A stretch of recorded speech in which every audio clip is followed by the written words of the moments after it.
पुरी जिला प्रशासन तरफ 6 वर्ष पर सरकारी जमी को उच्छेद करागला।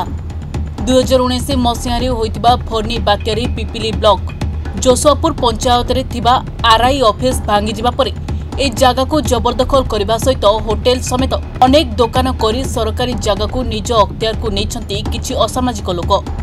फल दीर्घ दिन हेबो आरआई ऑफिस जोशुआपुर पंचायत ऑफिस रे भड़ारे चलुथिला।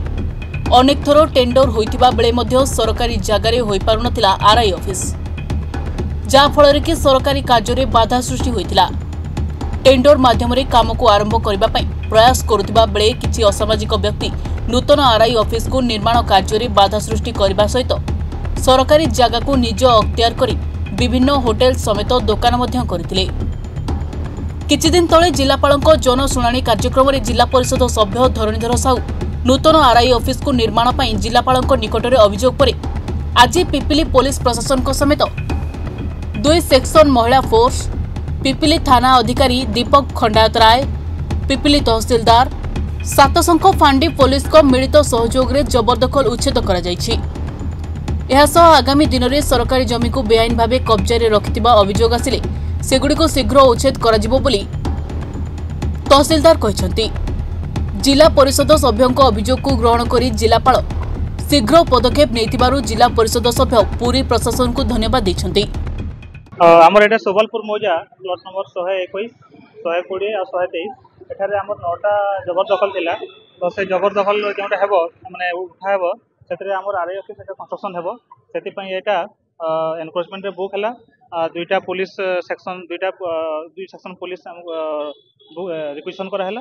तापरे एटा आज एनक्रोचमेंट डिविजन है। एटा पूर्व आरआई ऑफिस थिला जे जणा पड़ी जे फनी पर मध्ये एटा को भगाइजा काम हेई नथिला। तबे एटा जबरदखल करा जायतिले कि? हां, एटा जोटा पुराना पूर्व आरआई ऑफिस थिला सेटा फनी रे डैमेज हो जाइतिला। तापरे हमर आरआई ऑफिस ता से पंचायत ऑफिस रे चालुतिला। वर्तमान एटा नुआ एस्टिमेट आसी कि एटा कंस्ट्रक्शन हेबो।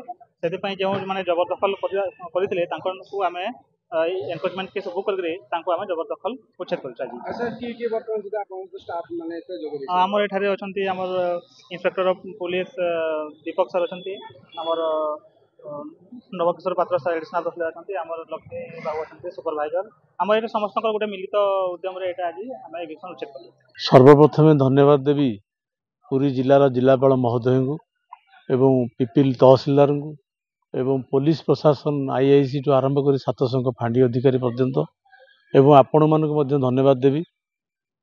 मु पिपिली जनशुणाणी जिलापाल जनशुणाणी दिन अभियोग करी विगत सरकार समय रे 2 वर्ष धरी टंका सांक्शन होते टेंडर प्रक्रिया सरी जबरदखल पाई आरआई ऑफिस जोशुआपुर आरआई ऑफिस हो पार नाला।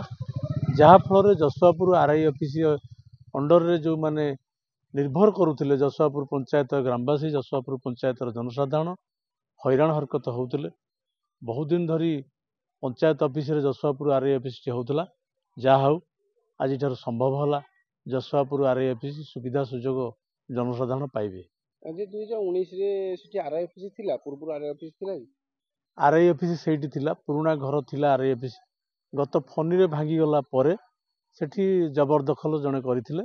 जहाँ भी हो आज तार पूर्णच्छेद होईची एवं एविक्शन होईची। पुणी नूतन भाव में आरआई ऑफिस गढ़ी तोलिबो। लोक मानकर निश्चित भाव में सुविधा पाइबे।